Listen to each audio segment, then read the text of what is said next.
Nimba washaka kumenya ngo kubera iki hatari umuririmbyi wo muri Empire, umuntu uramutimura no kuri mariage yawe ntaseruke. Tukishufuza kuri mariage ukamutimura umuntu,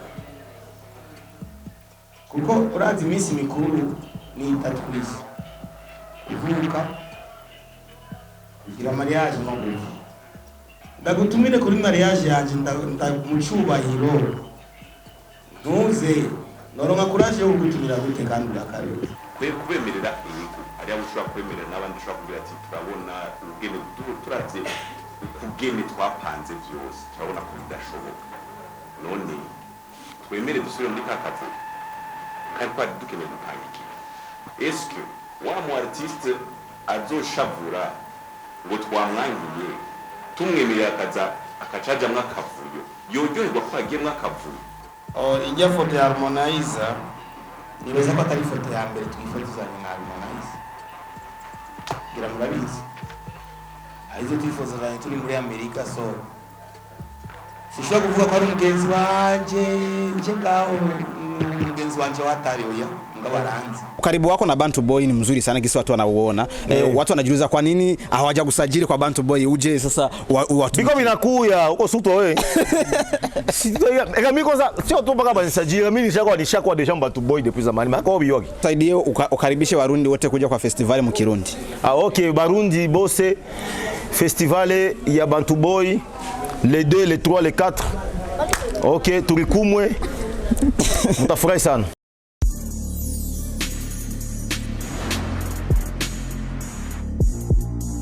Mugabo n'ukuri kw'Imana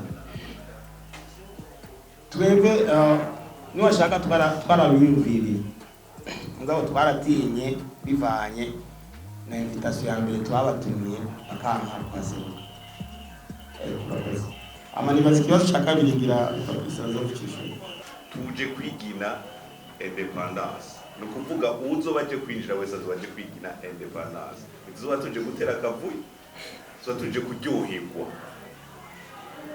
Nibiyumvire ngo tuje ngo gushingwa abafana ngo tuje kuryoherwa. Mumenye kwanza connotation ico kintu tugiye gukora ni festival de l'indépendance, kuvuga umunsi tugiye kuryoherwa wa munsi mukuru wacu wa independence. Umwe wese amenye ko ndiko ndaryoherwa independence. Aha arafise agafana kiwe ndiko ndaryoherwa independence. Dushaka kumbwira umuntu ashaka kuvuga ko ariko araryoherwa independence ariko aratera mu buye. Biba banze natahure ko tugiye kuryoherwa independence. Imisi 3 turiko turaryoherwa. Kuvuga umurundi wese ahazoba ari uzoza n'utazovuga ati ubu twese turavyiyumvamo ko turaryoherwa independence batahura icarisho. Urumva ivy'abafana muririmbyi azozana abafana biwe azobazana, mugabo turazi ko abamaze kutwemerera bose kuza muri festival batahura ubwa mbere na mbere icarisho festival nibaje kugira competition. Oya, tuje kuryoherwa hamwe. Yaba harimo competition kuzana ivy'abafana ngo bazoterera induru naka tuje kuryoherwa independence y'Uburundi.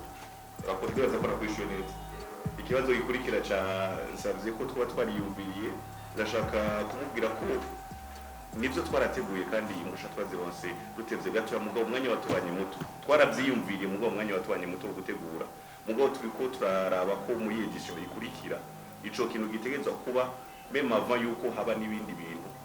Iyo teme banze izunguruke mu bimenyesha makuru mu radio no ma television, tubanze tuyidiscute ko uburyo umuntu wese aza muri festival yatahuye umuco uri muri iyo festival.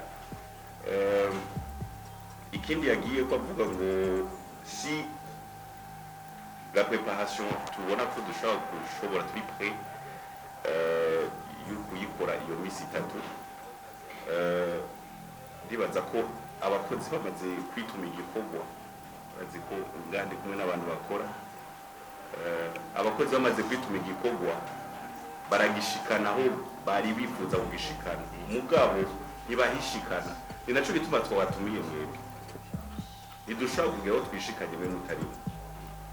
Nivyo twese tuba turiko turirukanka turaba ko byose bimeze neza, mugabo namwe muzoba muri kuradufasha kwereka amakungu n'Uburundi abataje n'abaje ko turiko turaryoherwa independence. ni ukuvuga za nguvu zacu zizogwira kumva ko benshi bariko barabimenya ko biriko bigenda neza. Nta muntu yishoboza, Imana iriho izodufasha tuyisenga misi yose. Umuntu kwishoboza biragoye, mugabo twebwe aho tugeza inguvu z'abantu twariteguye bikwiriye kugira dushobore kubaryohera iyo misi 3. Hari ikindi yavuze ngo c'uburyo kikunda gutera ingorane abantu bashizemo uburyo bwinshi. Burya umugambi wose uwize ukawunonosora imbere yo kuwushikanira ujya gufasha, nujya gufasha aratahura ko umugambi wize uranonosora bivuye ku civu, bivuye ku bugeni ushobora gutegeza gukora umugambi, bivuye ku aho ushaka gushika. Ivyuma biriho, stage iriho, tuzofestoya savye. Ndashaka ucugitahura wowe nyine wabajije ngo mu festival ariko turi hamwe abarundi tuvuga ati independence tuko turayigina, ibyo bidukwiriye mugo ndizotumara amazi izo nashaka kubishura ko tugeze kubera nabyo byari byoroshe kugira tubashike. Naca mboneraho ni kubabwira ko ndiko ndantisipa kubera nabonye ari umuntu yaravuze ikibazo hajya mugo ngo ndacantisipa natakivuze nawe nshaka kubaza bariho abadusaba icyo kibazo bifise ubwo rero kibajije bariho abashaka icyo wabifise kubona kibajije bariho abashaka kuza muri festival mugabo ndakubaza kubemerera ibigo ari abo ushobora kwemerera n'abandi ushobora kugira ati turabona ubwene turavye ubwene twapanze byose turabona ko bidashoboka none twemere dusubire muri kakavu kandi twari dukeneye gutanga iki eske wa mu artiste azoshavura ngo twamwangiye tumwemerera akacaja mwakavuyo yoryoherwa ko yagiye mwakavuyo kubera twakweze bose turashiramo wevyo baryohe. Kindi baza ko icoryoha ari uko twotegura neza ibyo twateguye tubishikane kwanza biryohe, ibindi byose bizojamwo mugabo dutangurira aho tugeze, abandi bazojamwo dutangurira aho tugeze, duce turondera gushika ku isonga tararonka na hasi. Nta muntu twakumiriye, twagize uko dushoboye aho tugeze. Bituje murazi ibiteramo byinshi ngahara amagara abantu ibintu n'amajana atandukanye abartiste bageze gutaha bagatanga gushikana inoti ubu bari ubu gasanga umuntu yakora mu amashati witwe bariko baragwana kubera inoti amahera ngana ngo tugasanga 50 ijana gateshira agaciro kandi yari gushobora kugitegura neza kikagenda neza muri bike yarafise kandi abantu bagashira. Cyo nashaka guhereza ko nikimwe atabire umugani ngo nawo buka bibuze ingozi yimwe edition ya mbere ya kabiri zoba ya gatatu zoba kujya nyine muri ngaha tujya tunenge muzobona mu ya mbere muzodukosora tuzokugira muri mwebwe nimwe tuzobona ko ati ngaha twarawushije ko iyo tugira guki mutwe ayo makestion nyene niyo tuzotangura gukorera ko muri edition ya kabiri mudutahure rero twashatse gukumira bamwe cyane kureka abandi twashikanya aho tugeza kandi twagerageje byukuri. Girajyari nagize Insta live cyo kibazo abantu benshi barakimbagije ngo hari n'abavuze yuko ko nagiye kwifotoza gusa nagiye kugira kolabo y'amafoto ashire kolabo z'amafoto barazigize kandi cyane rwose nazigize. Nibaza yuko iyo hari abasani bubahana abasani usanga umwe akunda indirimbo z'ubundi yuko batoreka kwifotozanya cyase normal.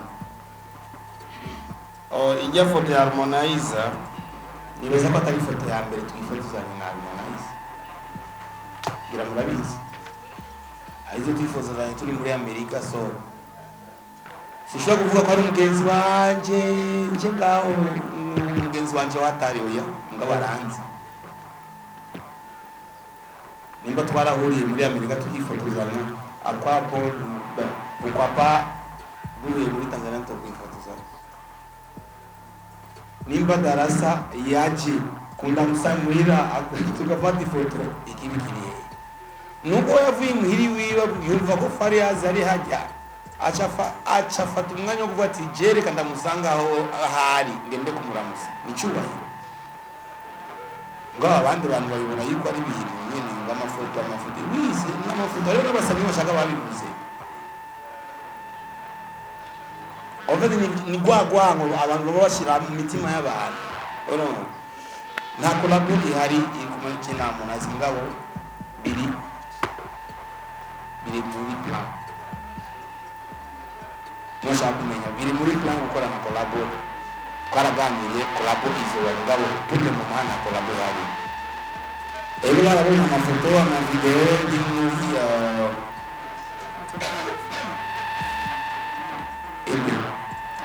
na mwaze kwanza ni muri ya filmu ijya foto tari muri filmu nashaka rero tari muri filmu ijya filmu nagiye na waza bari so ego hari ama video nari muri next level n'amafoto indirimbo ngira mwara yumvise na indirimbo mwumvise kakipande mwara kumvise none mushaka ibintu byahe inyishuri nkayo none nkayo none sindidi shaka yose era woni bizo shaka icyo ndayisoro ikintu cyose nashaka kubwira ko nandi ikintu cyose mu mwanya wacu kandi reka ndabibwire abari mu kiyagenzi banje nukuri babwire kwihutira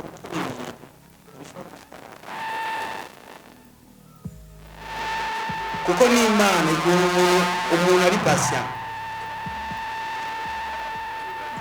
ikintu cyose ukigize ku mwanya wacu ko murazi n'umuririmbyi muri icyo gihe yari uwa danje cyane rwose ice man yashikaniye collabo nuko nagize ibintu by'ibihutihuti kuko ni kigwa na rose hari umusista wacu yita Queen uanye n'umukwini yakoranye collabo n'igihanga rero wakiga chance ariko yamushikanye ni kwa kundi nyene kwa kundi gukora by'ibihutihuti ushaka kwebwe ntiwereka gira challenge na wewe nyene wewe wirabe mukiyo urwane n'uwo muntu uri kuvugana n'umuntu ari muri mukiyo muraba apana kubera kanaka yagize kureka nanje nkuru no ingendo y'indiravuna sinzi kuvuga kurusha abartiste bose bari bani no bagita ndabizi ariko kubera kugira kubera kuriyi ni stratégie ni plan ni patience na kungua kukorosi unapanda ndiko ndakuiga nikitoa moya tu sasa kufanya kunako n'umwanya ego nanje ndabike sino kubesha kujewe ngo bana jewe batangiye nyuma yanjye sishaka kubasaba collabo no kwemera ariko ubundi umuntu akuruka yamaze guca imbere ni byiza biragwa n'amahoro mugati kubera kujya mu yanciye imbere nimba kurikire genda kuna collabo kandi abikeneye kuvuga collabo nayo n'uburyo hari n'abafise uburyo bwabo bakoresha collabo nabi bataronka badafise strategie yashaka ko yamana iri muri plan asa iri muri plan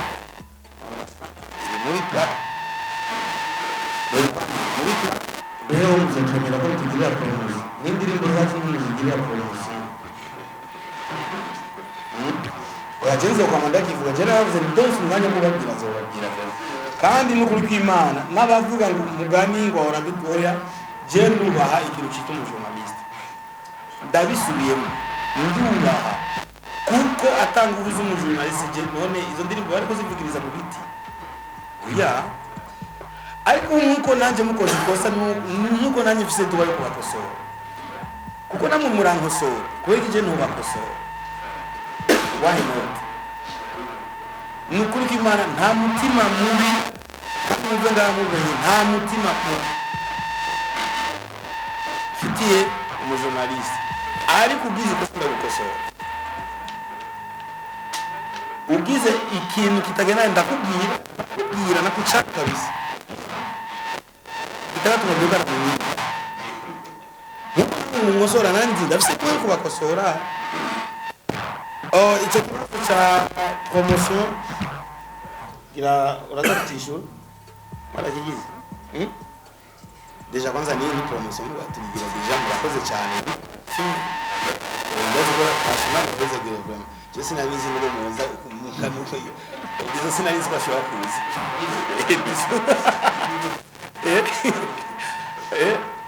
en tout cas en tout cas merci beaucoup